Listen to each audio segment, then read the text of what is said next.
এটি হলো বিয়োগ, এর সাথে ও, এটি হলো ফ, বাচ্চিমে মোম। এখন হয়ে গেল ফম। বিয়োগের নিচে বাচ্চিম প্লেসে কোনো ব্যঞ্জন বর্ণ থাকলে বিয়োগের উচ্চারণ অনেকটা ফ, ব অথবা ব ভর মাঝামাঝি উচ্চারণ হয়, এটা হবে ফম। ফম মানে বসন্ত, ফম মানে বসন্ত। এটি হলো দ্বিগত। আরেকটা দ্বিগত তার সাথে সাং দ্বিগত হলো এর সাথে আ, তা। সাং দ্বিগতের উচ্চারণ হবে তয় তয় যুক্ত আকার তা। এরপর সাং দ্বিগত, তারপরে এ, তাত্তে, তাত্তে। বাচ্চিমে শিউত, ত উচ্চারণ হবে তাত্তেত, তাত্তেত। তারপর হিউতের সাথে আ, হা, এরপরে দ্বিগতের সাথে আ, দা, হাদা, তাত্তেত হাদা, অর্থ উষ্ণ। তাত্তুত হাদা অর্থ উষ্ণ, গরমও না শীতও না, এই অবস্থাকে বলা হচ্ছে তাত্তেত হাদা, উষ্ণ। ইয়ং এর সাথে ইয় উচ্চারণ হবে ইয়, রিউল, এ, র, পশ্চিমে মোম, রম, ইয়ারুম, ইয়ারুম অর্থ গ্রীষ্মকাল, ইয়ারুম অর্থ গ্রীষ্ম অথবা গ্রীষ্মকাল। দ্বিগত শুরুতে থাকলে থ উচ্চারণ হয়।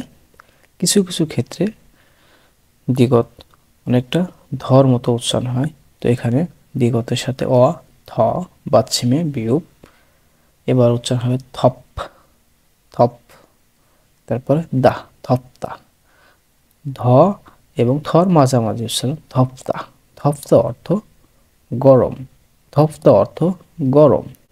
গিয়ক তার সাথে আ, খা, ইয়ং এবং এ, খাও, পাচ্ছিমে রিউল, সেটি ল হয়ে গেল খাওয়াল, খাওয়াল। খাউল অর্থ শরৎ, খাউল অর্থ শরৎ বা শরৎকাল। শিউত শুরুতে থাকলে স উচ্চারণ হয়, অনেক সময় আবার দন্ত স বা স্বর মতো উচ্চারণ হয়। এর সাথে দিলাম ই, শি, ইয়ং যুক্ত স্বরবর্ণ উ এবং অ মিলে উয়া এবং বাচ্চিমে নিয়ন শিয়ন, উচ্চারণ হবে শিয়ন। উ এবং অ মিলে উচ্চারণ হচ্ছে অর মতো শিয়ন, শিয়ন। এর সাথে হিউত, তার সাথে আ, হা, দ্বিগতের সাথে আ, দা, শিয়ন হাদা, শিয়ন হাদা। এটিকে বলা হয় শীতল অবস্থা, শীতল। শিয়ন হাদা অর্থ শীতল। গ্যক এর সাথে ইয়, খিয়, ইয়ং, তারপর নিচে হলো উ, খিয়উ, পশ্চিমে রিউল, খিয়উল। খিয়উল অর্থ শীত, খিয়উল অর্থ শীত, শীতকালকে বলা হয় খিয়উল, খিয়উল অর্থ শীত। সিউত এর নিচে উ, সু, পশ্চিমে বিয়োগ, এবার উচ্চারণ হবে সুপ, সুপ, সুপ। সিউতের উচ্চারণ মূলত চয় ছয় যুক্ত হয়ে থাকে, হ্যাঁ, তাহলে এখানে উচ্চারণ হবে চ এবং স, নিচে রস্যকার। আমি যদি এবার প দিই তাহলে উচ্চারণ হবে সুপ, সুপ। তো এখানে এরকমই সুপ। এর সাথে দা যুক্ত করা হলো সুপ্তা, সুপ্তা অর্থ ঠান্ডা, সুপ্তা অর্থ ঠান্ডা। মোম তার সাথে আ, মা, ডাবল বাচ্চিম রিউল এবং গিয়ক একসাথে। এখানে উচ্চারণ হবে সাধারণত ডাবল বাচ্চিম থাকলে প্রথমে যে ব্যঞ্জন বর্ণটি থাকে সেটি উচ্চারণ করতে হয়, কিন্তু ডাবল বাচ্চিমের ক্ষেত্রে যদি গিয়ক থেকে থাকে তাহলে গিয়ক যেখানে থাকুক আগে গিয়ক উচ্চারণ করতে হবে। তাহলে এখানে উচ্চারণ হবে মাক, মাক, তার সাথে দা, মাকদা। এটির উচ্চারণ হবে মাকদা, মাকদা অর্থ রোদেলা,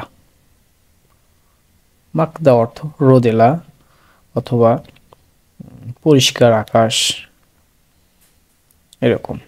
মাকদা অর্থ রোদেলা অথবা পরিষ্কার পরিচ্ছন্ন আকাশ। হিউত এর সাথে এ, হ, হ, রিউল, তারপর ই হরি হরি দা হরিদা অর্থ মেঘাচ্ছন্ন। আগে যেটা শিখলাম তার বিপরীত মেঘাচ্ছন্ন। মেঘাচ্ছন্ন আবহাওয়া থাকলে সেটাকে বলা হয় হরিদা হরিদা। দিগত এর সাথে ও থো বাচ্চিমের গিয়ক থোক। শিউত এর সাথে অ স থোক স থোক স এর সাথে হিউত আ হা দিগতের সাথে আ দা থোকস হাদা। থোকস হাদা অর্থ বই পড়া। থোকস হাদা অর্থ বই পড়া। থোকস হাদা অর্থ বই পড়া। নিউনের সাথে আ না সাংজ্ঞক নাক। শিউতের সাথে ই নাকশি নাকশি। তারপর হাদা নাকশি হাদা অর্থ মাছ ধরা। বড়শি দিয়ে মাছ ধরা, এটাকে বোঝানো হয় নাকশি হাদা। নাকশি হাদা অর্থ মাছ ধরা অথবা বড়শি দিয়ে মাছ ধরা। ইয়ং এর সাথে ইয় উচ্চারণ হবে ইয়। হিউত এর সাথে এ ইও হ্যাঁ বাচ্চিমে ইয়ং ইও হ্যাং ইও হ্যাং হা এরপরে দা ইও হ্যাং হাদা অর্থ ভ্রমণ করা। ইও হ্যাং হাদা অর্থ ভ্রমণ করা। দিগত এর সাথে পাশ্চিমে ইয়ং, এটি হওয়ার কথা থং, কিন্তু এটি উচ্চারণ করে কোরিয়ানরা থং থং। শিউতের সাথে আ সা নিউন সান থং সান থং সান। শিউতের সাথে আ এবং দা হাদা থংসান হাদা। থংসান হাদা অর্থ পাহাড়ে চড়া। থংসান হাদা অর্থ পাহাড়ে চড়া। শিউতের সাথে আ সা জিউত ই জি বাচ্চিমে নিউন সাজিন। সাজিন অর্থ ছবি, যে ছবিটা তোলা হয় সাধারণত ক্যামেরা দিয়ে সাজিনেল। এরপর সাংজিউত এর সাথে ই সাংজিউতের উচ্চারণ হয় চ, এর সাথে ই চি বাচ্চিমে ইয়ক চিক। তারপর দিগত আ দা সাজিনুল চিকদা। চিকদা অর্থ তোলা, কোনো ছবি তোলা। তাহলে সাজিনুল চিকদা অর্থ ছবি তোলা। সাজিনুল চিকদা অর্থ ছবি তোলা।